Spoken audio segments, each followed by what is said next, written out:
Legendary Kiss guitarist Ace Frehley has died at the age of 74. He was surrounded by family when he passed after suffering a brain bleed weeks earlier. The world of rock shook when whispers began that Ace Frehley, the legendary Kiss guitarist known as Space Ace, had recorded a heartbreaking final message. For decades, his electrifying solos and cosmic persona defined an era of rock excess and freedom. But behind the fame was a man at war with himself, haunted by health struggles, addiction, and broken friendships. Now, at the twilight of his life, sources close to Ace reveal he left behind a voice recording, not for the fans or the press, but for the few who truly knew him. A message that captured everything he'd been too proud to say while alive. What Ace confessed in those final words would leave even his fiercest critics silent. In the years leading up to that haunting message, Ace Frehley's life had become a strange mix of triumph and tragedy.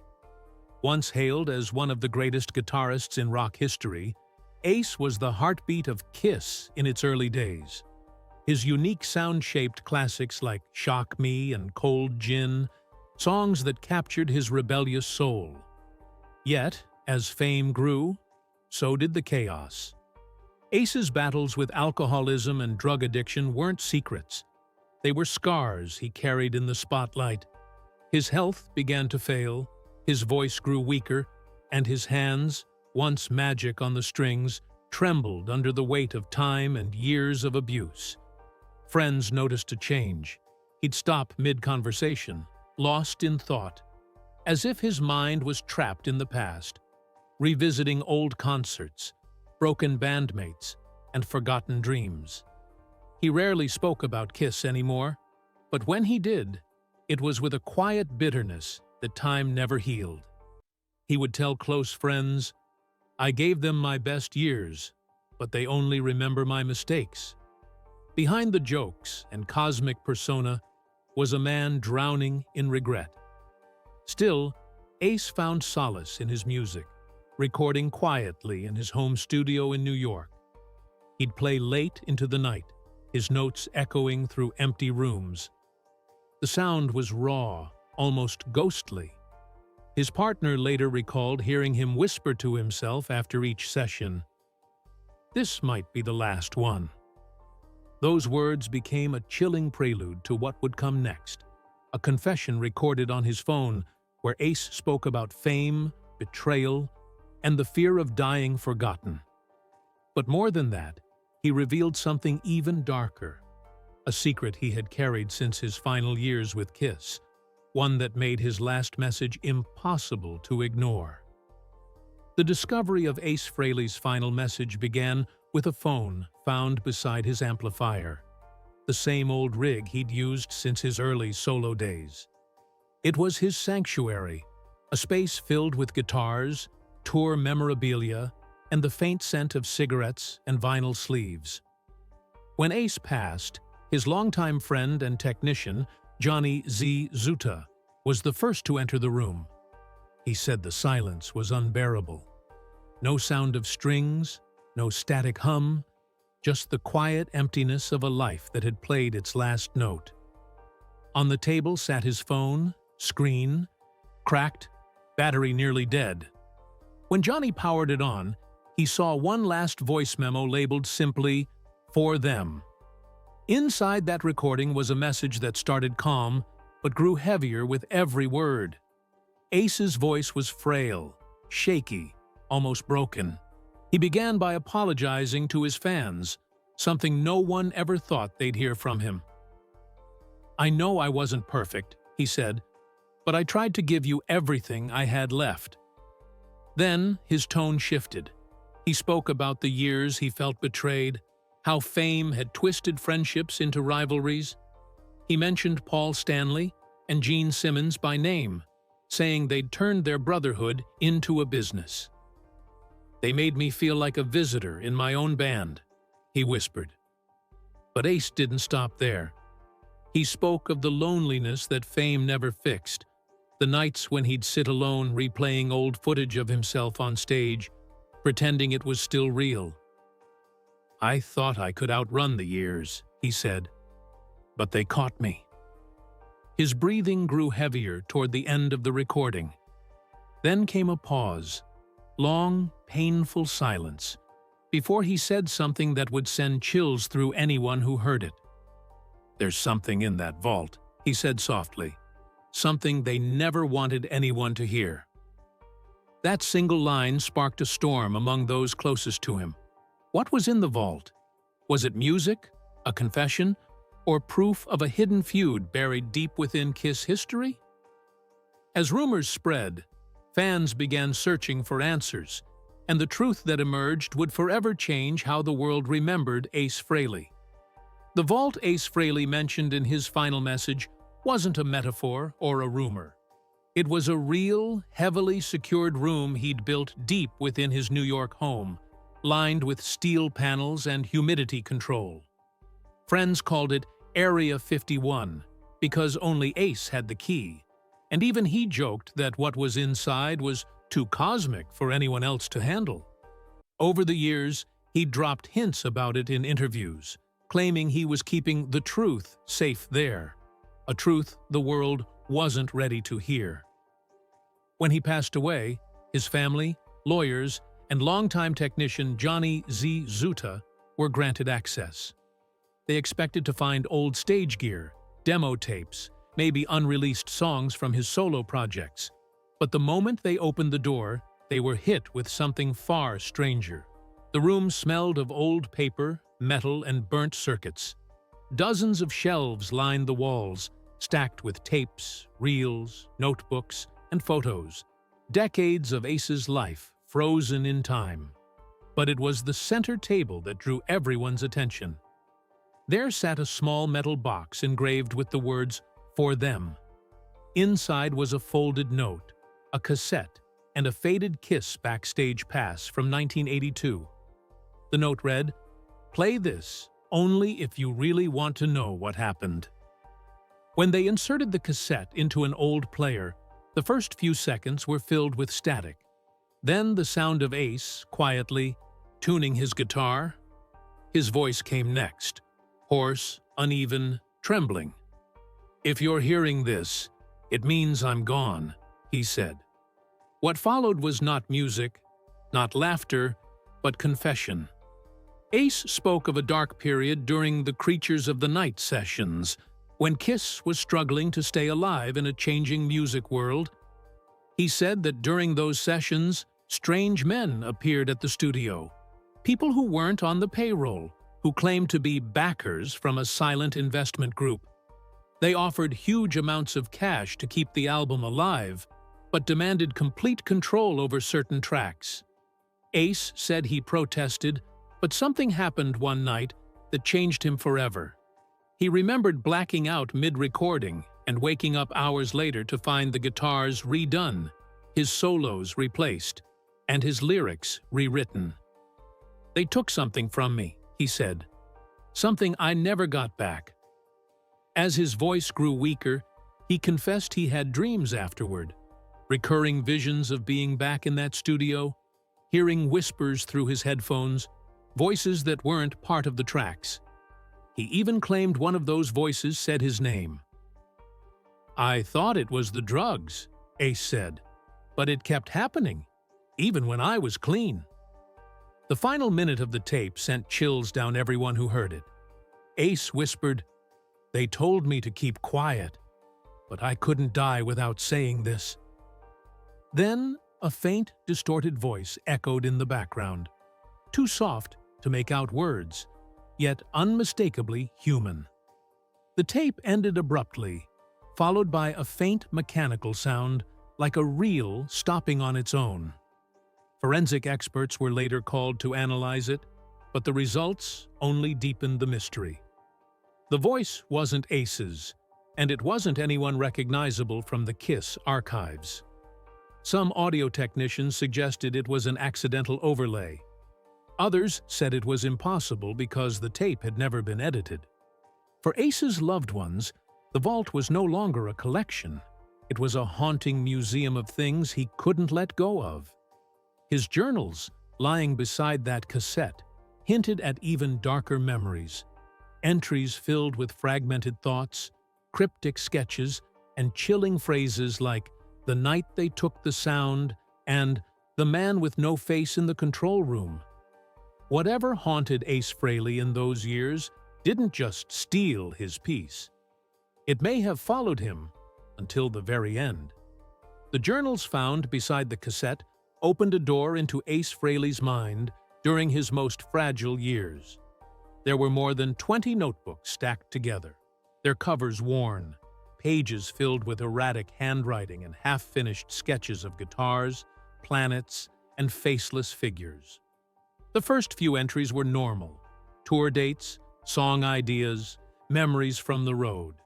But as the pages went on, the writing grew darker, more fragmented. He wrote about sleepless nights, hearing static when no devices were on, and seeing reflections move when he was alone in the studio. One chilling passage read, "The man in the control room isn't real, but he watches me play." Another said, "They said they needed my sound, but when I played, something else came through." His bandmates had long suspected that Ace's mind was clouded by years of substance abuse, but these pages suggested something deeper: genuine fear. He wrote of the 1982 sessions, claiming there were moments when his hands moved on their own, playing riffs he didn't recognize. He described a strange humming that filled the air whenever he picked up his guitar, a vibration that made him dizzy. "It wasn't feedback," he scrawled. "It was a voice, talking through the amp." By the mid-2000s, Ace's journal entries shifted to isolation and regret. He wrote that he'd started hearing the same hum again in his home studio, decades later. "It followed me," he wrote. "I hear it in the silence before I sleep." In one of his last entries, dated only months before his death, he wrote, "I know what they took. It wasn't music, it was memory." Investigators who reviewed the journals said they could feel his paranoia bleeding through every line, yet there were details too specific to dismiss. He mentioned exact dates, session names, and even equipment serial numbers from studios that no longer existed. Johnny Zuta believed Ace wasn't hallucinating. He was documenting something he couldn't explain. The final notebook ended abruptly with one final sentence underlined 3 times. "The vault isn't the end. It's the beginning." After that, Ace stopped writing altogether. Those close to him said he became distant, barely speaking, spending long nights staring at the vault door as if waiting for it to open by itself. What haunted him in those last years wasn't fame or failure. It was the fear that whatever he'd encountered in that studio had never truly left him. In the final years of his life, Ace Frehley's world began to unravel in ways that even those closest to him couldn't explain. His health had started to deteriorate, heart issues, tremors, and bouts of memory loss that came without warning. But alongside the physical decline came something far more disturbing: a growing sense that he was being watched. Friends recalled how Ace began installing extra locks on his doors, covering cameras with tape, and refusing to sleep in the same room 2 nights in a row. He claimed he heard footsteps in his hallway, and music playing faintly through his walls at night, even when the power was off. His partner said he'd wake suddenly, gasping, whispering that he'd seen the man from the control room standing at the edge of his bed. At first, everyone assumed it was his mind betraying him, a product of years of stress, age, and medication. But then, strange events began happening around the house: lights flickering, instruments detuning themselves overnight, and Ace's recordings randomly deleting, without explanation. His security system once captured audio of faint whispers in his studio at 3 a.m., saying words no one could make out. The file was later corrupted, but Ace swore he'd heard someone say his name. He stopped performing altogether and spent most of his time alone, sitting near the vault with his old Les Paul resting against the chair beside him.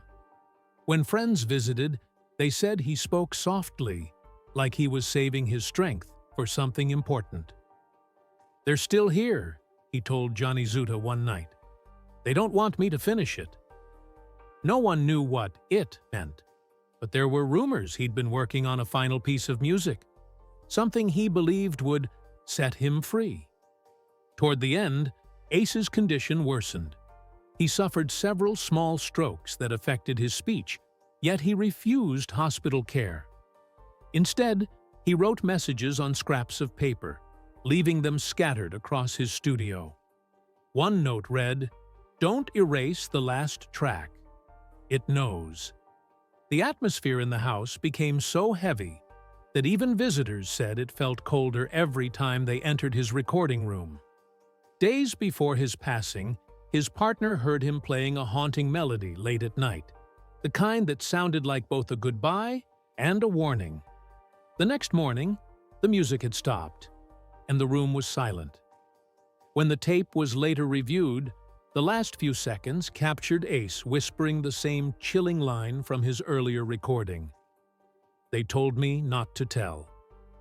But what truly sent shivers through those who loved him most was what happened after he died, because that final melody, the one he'd played on his last night, would mysteriously reappear on a file time-stamped hours after his death.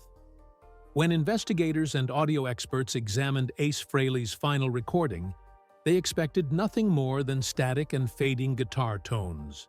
But what they found was far stranger. The file, time-stamped several hours after his confirmed time of death, contained a haunting composition unlike anything he had ever recorded. It began with faint guitar chords, slow and echoing, followed by a low hum that seemed to rise from nowhere. The first few seconds sounded peaceful, almost like a farewell, but as the track continued, strange distortions began to appear. Faint voices overlapped the melody, whispering words no one could clearly identify. Some swore they heard Ace's own voice layered beneath it, whispering, "I told you." Others claimed to hear laughter, distorted, mechanical, almost inhuman. The experts who analyzed the sound said the file had no logical explanation. The metadata confirmed it had been created and saved at 4:12 a.m., long after Ace had passed. There were no signs of tampering, no remote access, no recording devices active in the room at that time. Even more disturbing was what the spectral analysis revealed.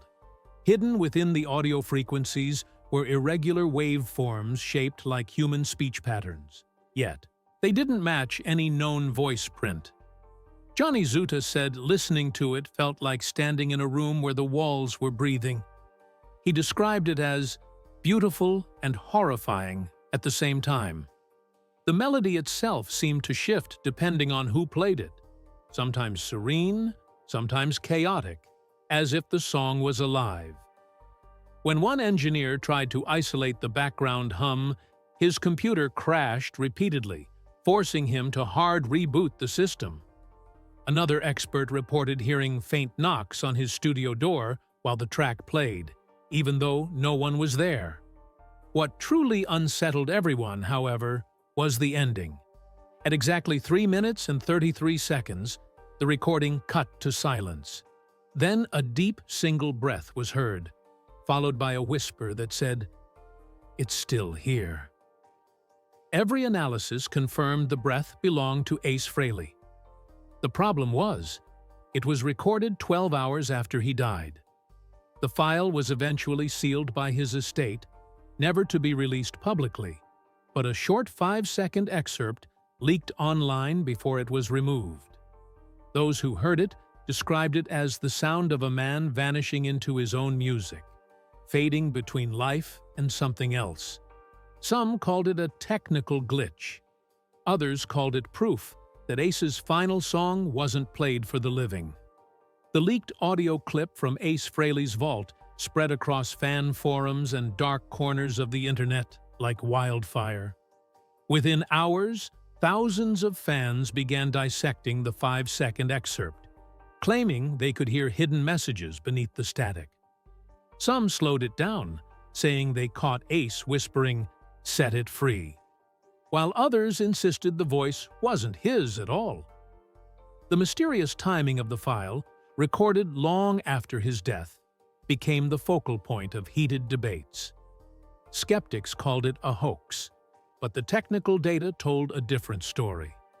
The recording's digital fingerprint showed no signs of editing or manipulation, and experts who examined it confirmed the file's authenticity. Meanwhile, paranormal investigators took interest, suggesting Ace's energy had somehow imprinted itself into the studio. They pointed to the 3:33 timestamp as a sign, the so-called witching hour of sound, where spiritual activity is believed to peak. Even Gene Simmons and Paul Stanley, normally dismissive of rumors, were forced to address the story publicly. Gene called it eerie but beautiful, admitting that Ace had always carried a bit of the universe inside him. But what happened next reignited the mystery. A month after the leak, Ace's partner decided to reopen the vault to secure the remaining tapes for preservation. When the door was unsealed, the temperature inside was noticeably lower than the rest of the house. The air was heavy, carrying a faint metallic hum, the same hum Ace had described in his journals. Several of the reels that had been neatly stacked before were now on the floor, as if someone had rummaged through them. The cassette that once contained his confession was missing. Only the box labeled "For Them" remained, and inside it was a fresh note written in Ace's unmistakable handwriting. Not gone, just tuned differently. Handwriting experts confirmed it matched his past notes perfectly, yet the ink was fresh, as if it had been written days ago. Security footage showed no one entering or leaving the vault during that time. Paranormal researchers believed the note wasn't written by Ace's hand in life, but by something that had carried his intent after death. For his family, that was the final straw. They sealed the vault permanently, ordering that it never be opened again. Yet rumors persist that one final digital file remains unreleased. One Ace himself named The Return. Those who have seen its file name claim it was created exactly 1 year after his death, to the minute. After months of speculation and silence, Ace Frehley's estate finally authorized one last investigation into his mysterious vault and final message. The decision came after technicians found a hidden folder buried deep within his old studio computer. The folder was encrypted with a password simply titled "Spaceman." Once unlocked, it contained a single video file named The Return. The footage began with static, then slowly faded into view. Ace sitting alone in his studio, illuminated by a single blue light. His face looked frail, tired, yet strangely peaceful. "If you're watching this," he said softly, "it means I'm finally free." His voice wavered but carried that same distinct New York drawl fans knew so well. He spoke about how he'd spent his entire life chasing sound, searching for a frequency he claimed didn't belong to this world. "Music is vibration," he said, "and vibration is life. But somewhere along the way, I found something I shouldn't have."